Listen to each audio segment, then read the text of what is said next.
Queensland Music Festival is a unique statewide celebration with a vision to transform lives and communities through music. QMF has redefined the traditional festival model, igniting artistic potential and leaving a lasting legacy.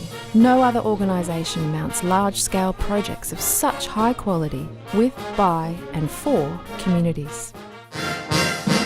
Keys to the City was an amazing project that engaged with people right across Brisbane. And when I say Brisbane, I don't mean the CBD, I mean from Sandgate to Inala. It was incredible in that it invited everyone to be part of the festival. More than 65,000 actually stood and watched them. There were some wonderful highlights of Keys to the City during the festival.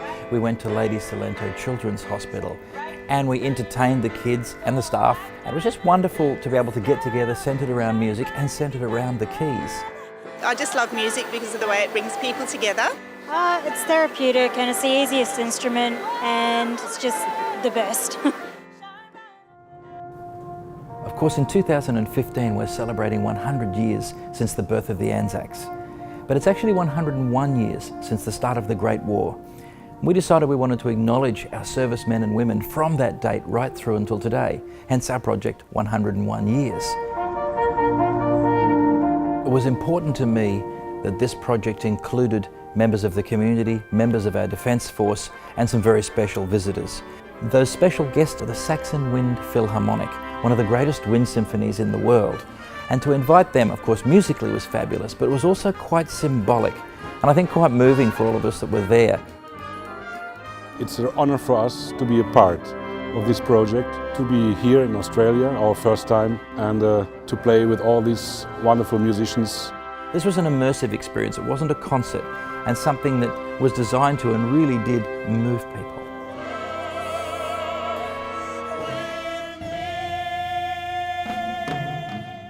Under this sky.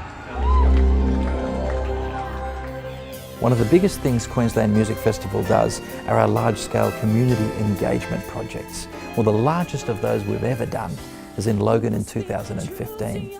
We had more than 700 people on stage and more than 15,000 people in the community came to see this show. With a community as diverse as that found in Logan, you know the show is going to have some surprising elements. We had an 85-piece orchestra elevated above the entire 100-metre stage. We had go-karts in the show. We had fire twirlers. We had a group of senior citizens from a local retirement village who did line dancing.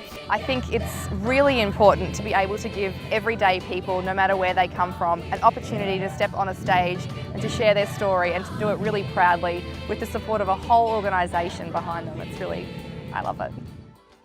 The legacy of something like this is new connections made that are going to inspire people for the future in Logan. It's going to leave lasting memories and footprints in our hearts and our minds, and I know I'm going to be extremely proud, and I know the people of Logan and the audience will be.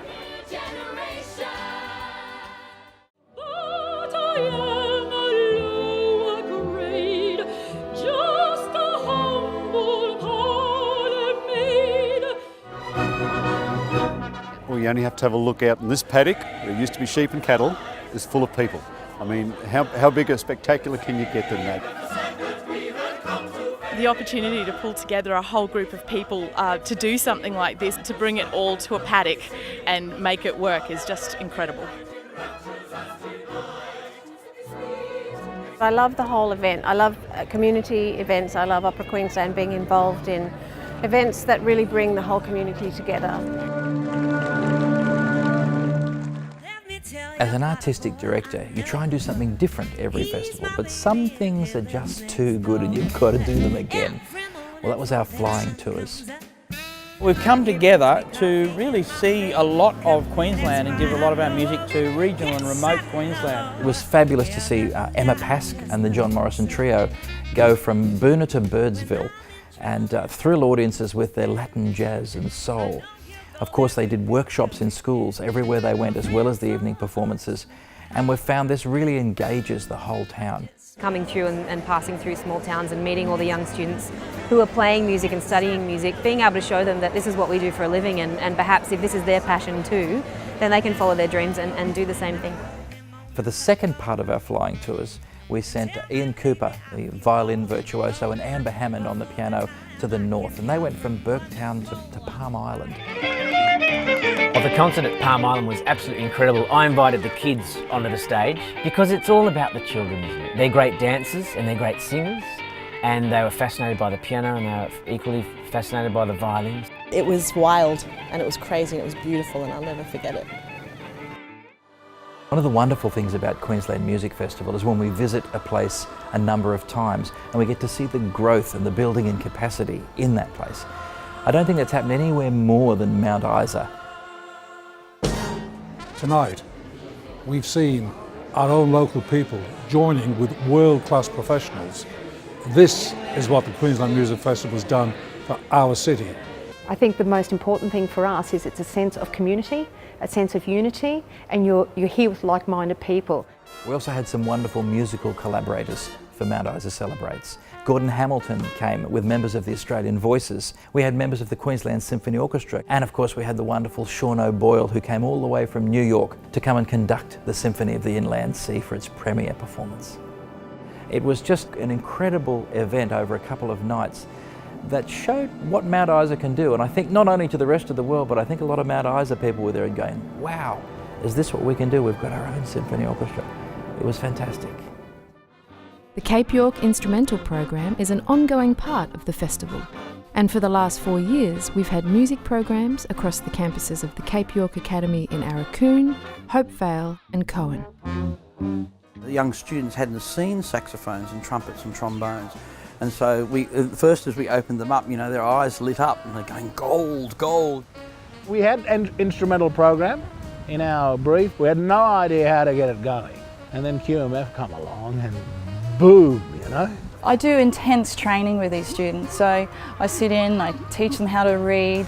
We do, you know, a big band sort of sound, and I'm their conductor, and I have the teachers watching and observing so that they can learn to do the same thing. I have no doubt that the music program and the instrumental program with these young people is contributing to their overall intellectual development. We're offering an opportunity for students out in the Cape, and they're experiencing something that we experience every day. Having the Queensland Music Festival here again this year is definitely a highlight. This festival has done a lot for our community. In partnership with the Yarrabah community, QMF has reformed the Yarrabah Brass Band and this year staged the 3rd annual Yarrabah Band Festival. I think Queensland Music Festival is doing great work reaching out to the remote communities of Australia, especially creating connections with Indigenous people and Indigenous communities. Doing a concert such as this, the Yarrabah Band Festival, it just opens up eyes, lets people know that there's this other world of art and music that's available for you. You know, there's career pathways. I love Queensland Music Festival. I think they're doing a wonderful thing here in Yarrabah.